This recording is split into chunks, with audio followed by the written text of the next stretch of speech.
What is going on, Pats Nation? You guys already know who it is. Patriots Global here, back with another video. And in this one, I want to talk about 4 game-changing free agents that the New England Patriots could still sign. Now, obviously, following the draft, before that was free agency, a lot has died down, especially with additions that this team could make to genuinely get better. So there really isn't a whole lot of options that the Patriots could kind of go with to drastically improve this team, but I do still think that there are some free agents on the board that could genuinely make an impact for this team.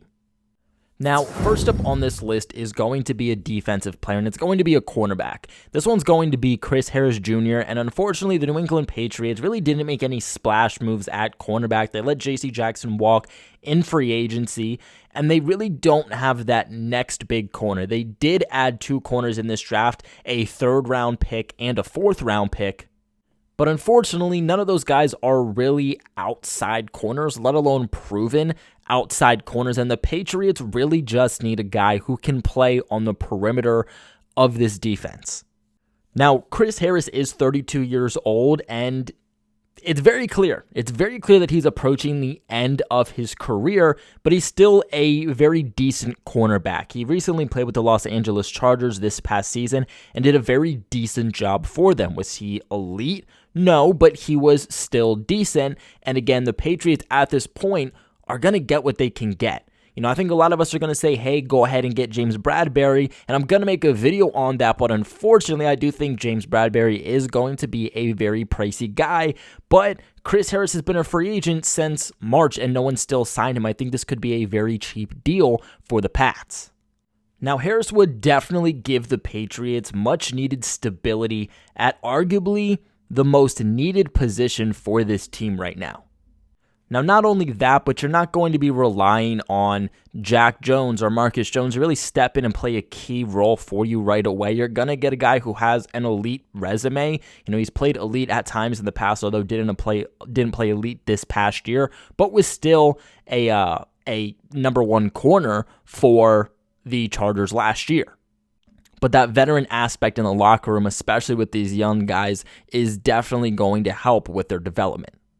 Now, again, he is at the end of his career, so the type of deal I'd like to see for the Patriots would be a 1-year deal, veteran minimum, and then kind of make it one of those deals where, hey, if he does not pan out by the end of training camp, you can cut him without having to worry about dead money. Like I mentioned, he's been a free agent for a while now. There's really not teams barking up his tree to try to sign him, to try to acquire him.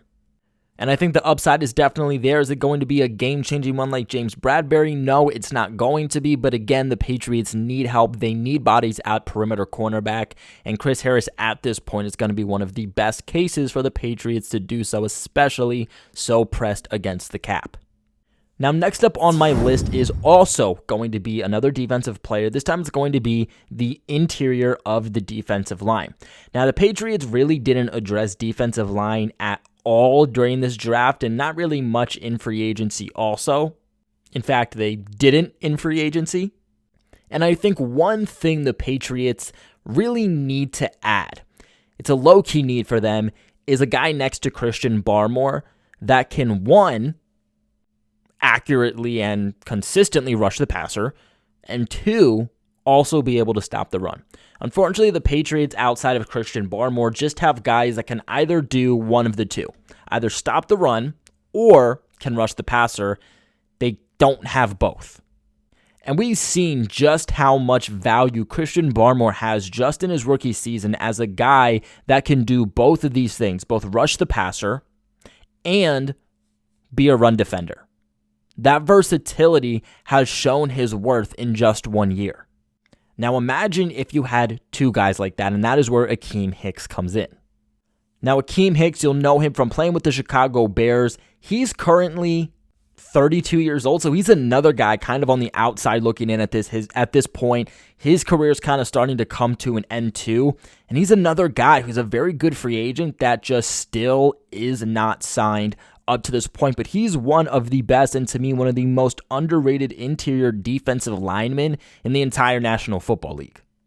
Now, he's someone who is very good at stopping the run, but He's also very, very good at rushing the passer, very good at getting to the quarterback, which again, outside of Christian Barmore, the Patriots really don't have within the interior of that defensive line. One of the best ways to disrupt the quarterback, to disrupt passing lanes, is to get guys within the interior of a defensive line that can rush the passer. Having great edge rushers, of course, is great, but really getting to the quarterback and really confusing and really rushing the passer, the best way of doing so is getting pressure within the interior of the defensive line, and you don't hear about it too much because there's very little defensive linemen in the NFL that have that versatility to be able to rush the passer and be able to stop the run. And what makes that ability so dynamic for interior defensive linemen is when edge defenders are coming in, a lot of times quarterbacks can step up into the pocket and still kind of avoid that, but you can't step up into the pocket to avoid interior pressure. Now, the downside here to Akeem Hicks is his inability to stay healthy. That's kind of pegged him for a couple of seasons now. I mean, 2019, only played in 5 games. 2020, only played in 15. 2021, only appeared in 9. It's not something that has hindered his career, just really hindered him the last 3 seasons. Still, though, only appearing in 9 games this past season, was able to put up 3.5 sacks, a total of 25 tackles, 5 tackles for loss, and 9 quarterback hits. In 2020 and 15 games, he was able to put up 3.5 sacks again with 49 tackles, 7 tackles for loss, and 21 quarterback hits. Now, if he's able to play a full season, he's usually able to put up somewhere between 7 to 8.5 sacks a season. This past year, he put up an overall grade of 72.3, a run defensive grade of 66, and a pass rush grade of 71.9. Now, if we transition into the 2020 season, he put up an overall grade of 66 with a run defensive grade of 64 and a pass rush grade of 72.7. But if we look at 2019, he put up an overall grade of 76.7, a run defensive grade of 81.6, and a pass rush grade of 63.3. There's been a lot of issues with the Chicago Bears, as I'm sure a lot of us know, but I do think that if he came to the Patriots, they could really make the best out of him late into his career.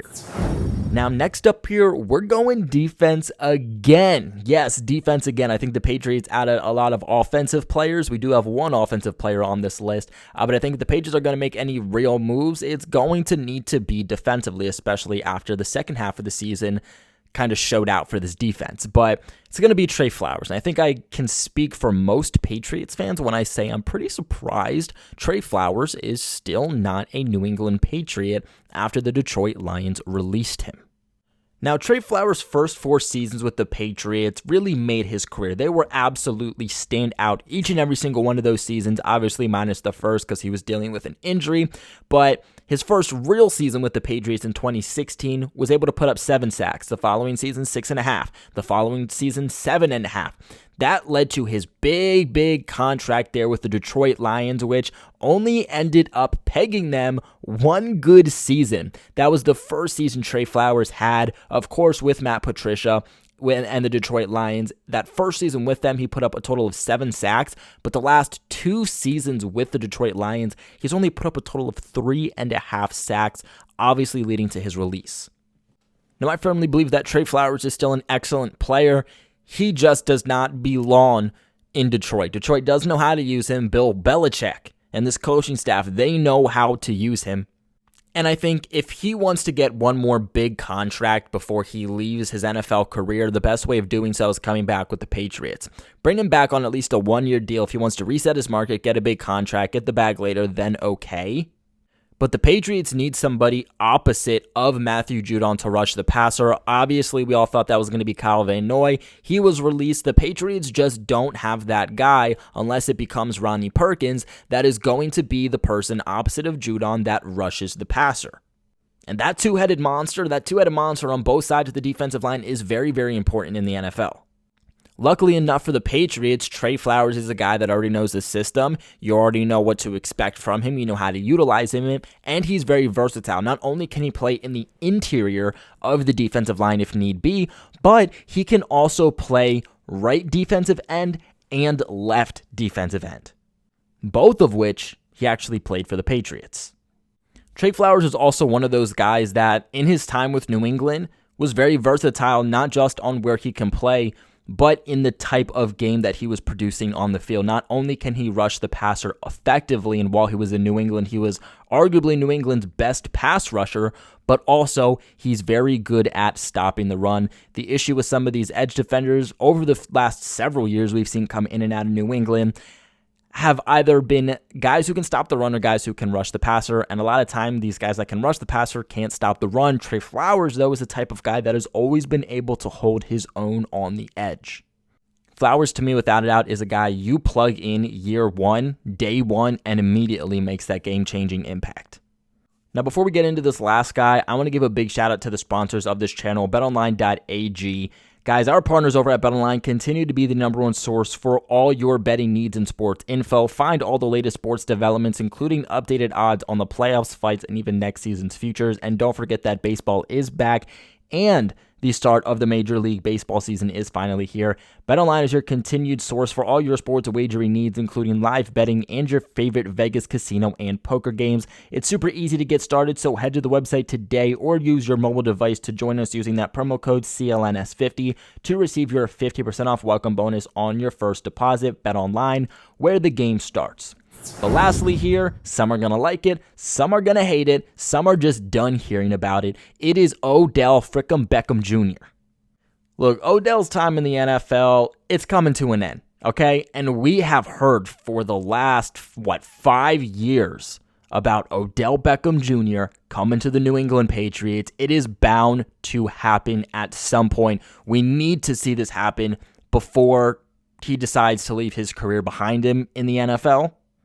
And I don't think the Patriots really need to make too much, if any, more offensive additions, especially compared to what they did in free agency and, what they did in the draft. It was really focused on this offense, but I think Odell Beckham Jr. can still be a game changer for the Patriots. I do still think one thing this team is lacking is that big receiver. That big number one potential receiver that plugs into this offense and can be Mac Jones' big guy. I believe that can still be Odell Beckham Jr. I know he's coming off a big season-ending injury in the Super Bowl. He's not going to be ready for the start of the season. He's probably not going to play till mid-season, maybe even a little bit later unless he progresses quicker. But I think the Patriots have added a lot of nice additions around somebody like Odell Beckham Jr., where you don't have to rely on him to be a guy that is catching, let's say, 100+ receptions in a season. I like the dual threat tight ends the Patriots have. Tyquan Thornton's going to be a good piece. Obviously, guys like Jacoby Myers and Kendrick Bourne are great pieces too.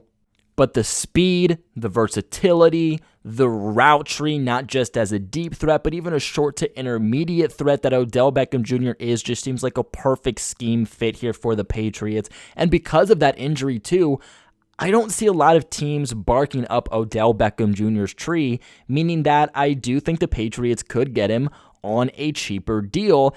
And he was almost going to sign here anyway. It was between the Patriots and the Rams. There's obviously that interest. It just feels like it's bound to happen at some point. And I think that this could make a genuine impact for Mac Jones and this offense. I mean, you add Odell Beckham Jr. to this offense, and you can immediately say that there are absolutely no more excuses for Mac, this offense, because it is completely revamped. You would have Hunter Henry, Jonnu Smith, Odell Beckham Jr., the speedsters in Tyquan Thornton and Nelson Aguilar, Kendrick Bourne, Jacoby Myers, not to mention the loaded backfield you have. To me, that sounds like your ideal Patriots offense. Not only do you have depth, but you have guys that perfectly fit into that number 1, number 2, number 3, and number 4 role. But what are your guys' thoughts on 4 agents that I think the Patriots should target that can be game changers for this team? Let me know in the comment section below. Of course, remember to leave a big like on this video. It really helps me and the channel out, along with subscribing if you have not already for all of your New England Patriots news. But like always, guys, do not forget, go Pats.